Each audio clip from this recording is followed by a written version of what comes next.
Getting your first golden retriever is so exciting, but it can also be overwhelming as a new owner. Here are 10 mistakes that first-timers often make so you can avoid these common pitfalls. The first is putting off training until your puppy is older. It's best to start training as soon as your puppy comes home. Puppy brains are little sponges, and you want to take advantage of that. Early training helps establish good routines and habits and helps to prevent unwanted behavior. It allows you to get ahead of behavior issues before they even begin. Plus, training promotes a positive, trusting bond between you and your puppy, and it helps you raise a puppy that loves to listen to you. You might be thinking about putting off training until your dog is 6 months or a year old, but by then, it's likely that some unwanted habits have already set in. It's never too late to start training, but when you wait, you definitely miss out on the prime time to teach your puppy how to be a polite housemate and a good member of your community. Next up is a little known mistake that could save you a lot of money if you avoid it. Giving your golden retriever puppy too much freedom around the house. Whether you have a young puppy or even an adult rescue golden, it's important to limit their access around their house until they've shown that they can handle it. Allowing your pup free reign of your home before they have good house manners can result in potty accidents and damage to your stuff. It's better to limit the space your dog can access initially and puppy-proof that area so that they can't eat or destroy anything. Baby gates and playpens are super useful here. Puppies and newly adopted dogs need active supervision around the house when they aren't confined, or else they might make some less than great choices behind your back. Countersurfing, digging through the trash, potty accidents, and destructive chewing are all unwanted habits that can happen if your golden retriever is given too much freedom too quickly. Once your pup gets a handle on appropriate manners in the house, then you can start giving them more freedom in small doses. Speaking of potty accidents, we're going to talk about one of the biggest potty training mistakes first-time golden retriever owners make, but first, let's discuss a couple of health-related pitfalls. This next mistake can be a little controversial among golden retriever owners, but it's gotta be said. A lot of first-time golden retriever owners cause them to become overweight by feeding them too much. No one likes to hear that their beloved golden retriever is overweight, and it can be a sensitive subject. But this mistake can take a toll on your dog's health, so it's important to bring it up. Most golden retrievers are total foodies and seem to have a bottomless pit for a stomach. As an owner, you want to make your dog happy, and food is certainly the way to a golden retriever's heart. But overweight dogs can struggle with a range of health issues. Most notable for golden retrievers are joint disorders like hip and elbow dysplasia. Excess weight puts even more stress on those joints. Overweight dogs are also at risk of dying earlier, which I know you don't want for your dog. Talk to your veterinarian about coming up with a healthy nutrition plan to keep your golden in good shape for life. Another health-related mistake that first-time golden retriever owners make is not providing enough appropriate exercise. First-timers can underestimate how energetic golden retrievers can be. If you don't give your golden enough proper exercise, it can result in unwanted behaviors like barking, destructive chewing, digging, jumping, and mouthing. Pretty much all of the things that you don't want your golden to do.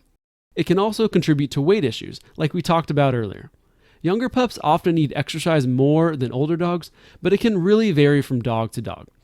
Golden retrievers are generally an active breed, and a short walk around the block just isn't going to cut it. Long strolls, hiking, and swimming are great exercise outlets. And if you have safe ways to allow your golden to run around off-leash, that is ideal. Fetch is often a go-to way to tire out an energetic dog, but it shouldn't be the only way your dog is exercised. Too much fetch can put a lot of stress on their joints as your dog slams on the brakes to grab the toy. The repetitive nature can also have a reverse effect for some dogs. They actually get more amped up than energized as opposed to getting tired out. I'm not saying to never play fetch, but definitely rotate some other fun games into your dog's exercise routine as well. Games like hide and seek and tug of war, or even doggy playdates can be really fun ways to exercise your dog. Okay, now let's get back to potty training.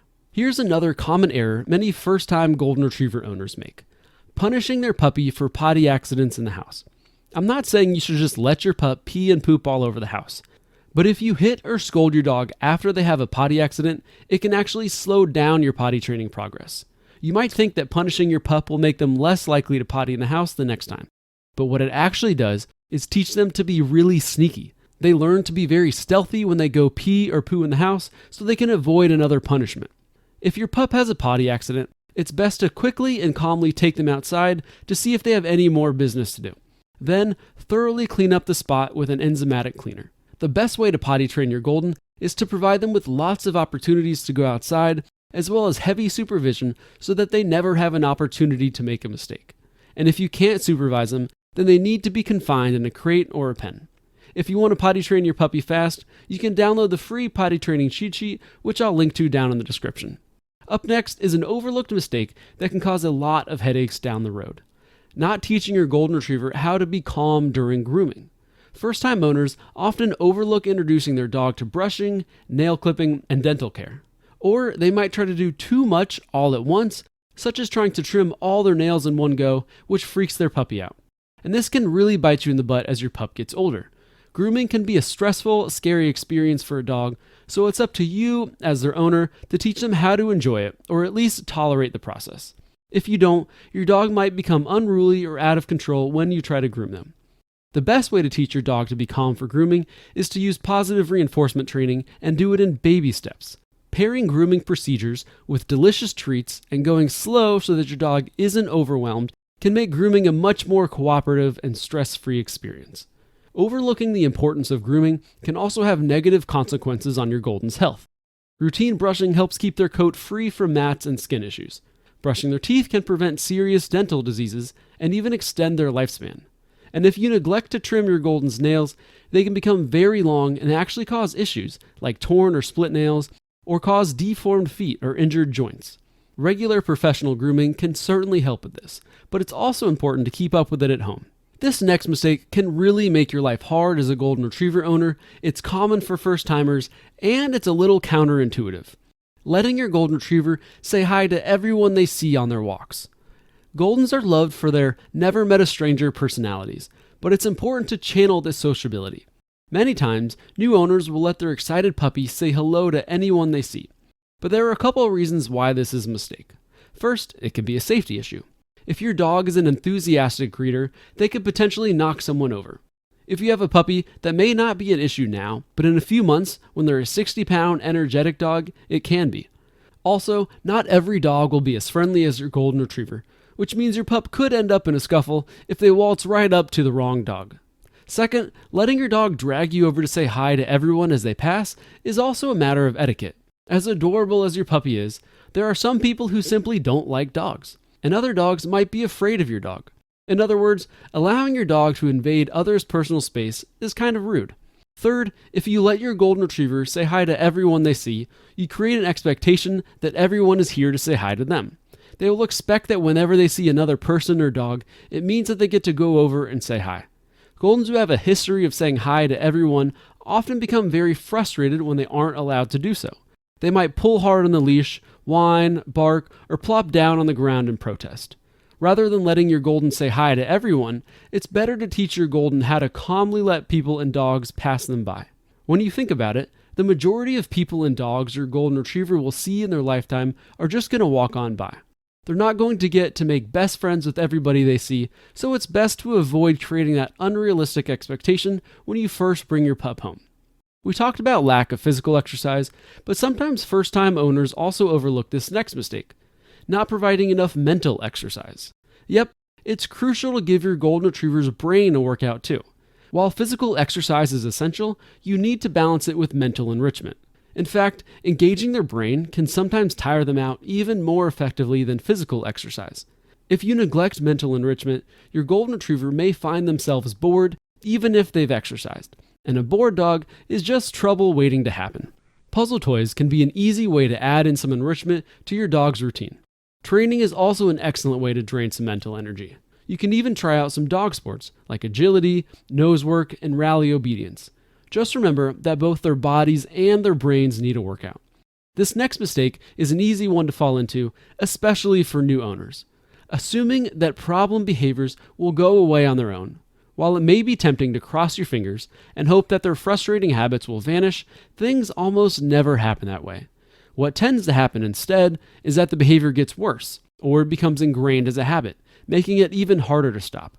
Instead of wishful thinking, it's best to address the issue right away and seek professional help. Find a professional trainer who uses positive reinforcement methods. Many first-timers attempt to DIY training, But you'll save a lot of time, energy, and headaches if you just get a professional on board to help. Your golden retriever is going to be part of your life for many years, so it's worth it to sort out behavior issues sooner rather than later so that you can enjoy them even more. This next mistake is one that just doesn't get talked about enough, but it can have huge implications for the rest of your dog's life. And that is not socializing your puppy properly. Many first-time golden retriever owners wait too long to socialize their puppies or don't do enough of it. Socialization is about exposing your puppy to the world in a way that builds their confidence and prevents future behavior issues. When it's done right, socialization can have a lifelong positive effect on your puppy's behavior and personality. The thing about socialization that many first-time owners don't realize is that it's time sensitive. The window of time to socialize your puppy ends around 16 weeks of age. This is because of how a puppy's brain develops. They are much more open to new experiences before 16 weeks old. Puppies who are under-socialized can develop issues like fearfulness, reactivity, sound sensitivity, and even aggression. So it's definitely not something you want to put off until they're older. Unfortunately, many people just aren't aware of the need to socialize their golden retriever puppy. Or maybe they are aware, but they decide to wait until their puppy is fully vaccinated to begin socialization. The issue with waiting until your puppy is fully vaccinated is that most puppies complete their vaccines at around 16 weeks old. This is the same time that the critical socialization window closes. There are ways to get your puppy out and about in the world while still keeping them safe and healthy, which you can learn more about in this next video about my biggest regret in raising my golden retriever puppy. Thanks for watching, and I'll see you in the next video.